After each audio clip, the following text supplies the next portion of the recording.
सबको लगता है कि आतंकियों को पकड़ना बहुत ही आसान होगा, लेकिन दोस्तों यह बहुत ही ज़्यादा कठिन है, क्योंकि जिस प्रकार से लखनऊ में 4 पाकिस्तानी आतंकी पकड़े गए हैं, ऐसे में बहुत ही बड़ा एक्शन जो है योगी आदित्यनाथ ने लिया है। इसके अलावा किस प्रकार का ऑपरेशन चलाकर एटीएस कमांडो ने इस ऑपरेशन को अंजाम दिया है, चारों आतंकियों को बहुत ही बेरहमी से पकड़ा है। ऐसे में कई सारे सख्त कदम योगी सरकार के द्वारा उठाया जा सकता है। दोस्तों आइए देखते हैं कि आखिर किस तरीके से इस ऑपरेशन को अंजाम दिया गया है एटीएस कमांडो के द्वारा। जैसा कि लखनऊ के एक इलाके में यह ऑपरेशन को अंजाम दिया जाता है एटीएस कमांडो के द्वारा, योगी आदित्यनाथ के द्वारा यह जो है अंजाम दिया जाता है। जैसा कि यह एटीएस कमांडो है और यह पूरी तरीके से राज्य सरकार के अधीन होता है, यह जो है केंद्र सरकार के अधीन नहीं होता है। मतलब यह पूरी तरीके से योगी आदित्यनाथ के अंडर में ये सभी काम करते हैं। लेकिन दोस्तों जिस प्रकार से एटीएस कमांडो बहुत ही ज़्यादा शक्तिशाली माने जाते हैं और उन्होंने इस ऑपरेशन को बहुत ही सूझबूझ से जो है अंजाम दिया है और चारों आतंकियों को जो है पकड़ लिया है, क्योंकि यह इस प्रकार के अंजाम देने जा रहे थे कि इससे जो है बहुत ही बड़ी दुखद घटना घट सकती थी। हालांकि यह किस प्रकार के अंजाम देने वाले थे, ये आतंकी किस प्रकार की घटनाएं घटाने वाले थे, आगे विस्तार से हम बात करेंगे। लेकिन देखते हैं कि आखिर ये आतंकी किस प्रकार से एटीएस कमांडो के द्वारा पकड़े गए हैं। जैसा कि एक खबर में दावा किया गया है कि यह देश को दहला देने वाला साजिश था। ये आतंकी किस प्रकार की साजिश कर रहे थे, यह आतंकी रेलवे या फिर सिलेंडर से भरे ट्रक को निशाना बनाने की साजिश रच रहे थे। अगर दोस्तों सोचिए, अगर इस प्रकार के अंजाम देने में ये लोग सफल हो जाते तो कितनी भरी दुखद घटना घट सकती थी। शायद कई हजारों की संख्या में लोग मारे जा सकते थे। लेकिन सबसे बड़ा सवाल उठता है कि आखिर इनके पीछे किस प्रकार की साजिश चल रही थी, इन आतंकियों का साथ कौन दे रहा था, क्योंकि दोस्तों इस प्रकार के अंजाम देना भी बिना किसी तीसरे की मदद के लगभग असंभव था, क्योंकि ये चारों आतंकी पाकिस्तान के आईएसआई से जो है कनेक्टेड बताए जा रहे हैं।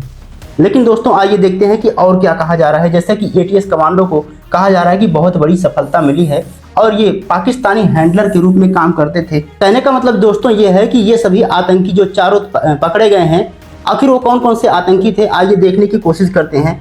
जैसा कि ये सभी आतंकी जो है आईएसआई से जो है जुड़े बताए जा रहे हैं और ये दोनों आतंकी बहुत ही ज़्यादा खूंखार प्रवृत्ति के माने जाते थे। लेकिन आईएसआई के संपर्क में जो ये लोग रहते थे तो एटीएस कमांडो इनको पूरी तरीके से गिरफ्तार कर लिया है और योगी सरकार जो है इनके खिलाफ सख्त कदम उठा सकती है। जैसा कि ये दोनों व्यक्ति हैं और इसके अलावा एक दो आतंकी और हैं, जैसा कि इस इमेज में आप देख सकते हैं। ये दोनों आतंकी हैं, एक का नाम है जो है अबरार करके है।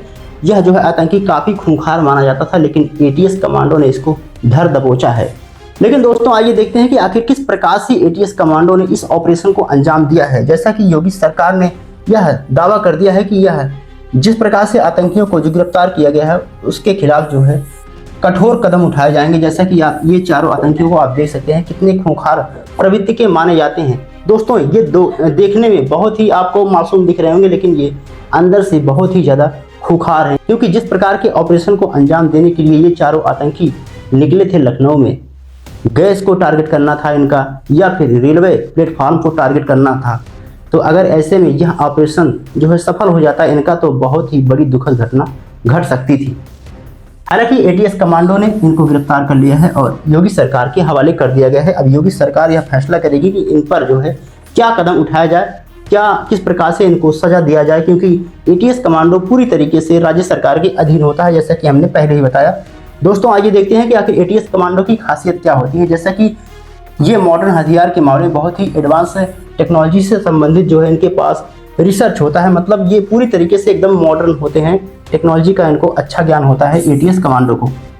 इसके अलावा कई सारे अंडरकवर या फिर सीक्रेट मिशन को ये अंजाम देने के लिए इनको जो है एटीएस कमांडो के तौर पर उतारती है राज्य सरकार, और यह पूरी तरीके से योगी आदित्यनाथ के अंडर में काम करता है। इसके अलावा दोस्तों यही एटीएस कमांडो किस प्रकार से एक आशंका के आधार पर इनको जो है शक हो जाता है कि ये सभी जो है आतंकी हैं, तो इनको जो है शंका के आधार पर यानी कि सस्पेक्ट के आधार पर इनको जो है गिरफ्तार कर लिया जाता है। और ऐसा जो है दावा किया गया है कि जो है ऐसा पाया गया है कि ये जो है आईएसआई से जो कनेक्टेड थे। मतलब ये जो चारों आतंकी हैं ये सभी आईएसआई के संपर्क में काम करते थे, आईएसआई से जुड़े थे। मतलब आईएसआई का जो एजेंट था इनके संपर्क में रहता था, सभी खुफिया जानकारी जो है इनसे लिया जाता था। कि किस ऑपरेशन को कहां पर अंजाम देना है और बड़ी बड़ी जो घटनाएं घटाने के लिए इनको जो है तैयार कर रहा था वहां का मास्टरमाइंड जो पाकिस्तान में बैठा हुआ था। इसके अलावा एक ऐसा आतंकी था जो दुबई में बैठा हुआ था, इनके जो है इन सभी के संपर्क में रहता था।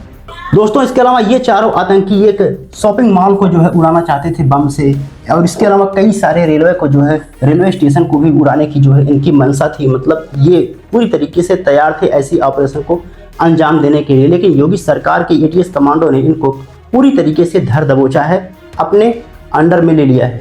बाकी दोस्तों अब देखते हैं कि आखिर योगी सरकार इन चारों को लेकर क्या कदम उठाती है, इनको किस प्रकार की सजा होती है। दोस्तों आपके हिसाब से इनको किस प्रकार की सजा मिलनी चाहिए, कमेंट बॉक्स में जरूर बताइएगा। मिलते हैं अगली वीडियो में, तब तक के लिए जय हिंद, जय भारत।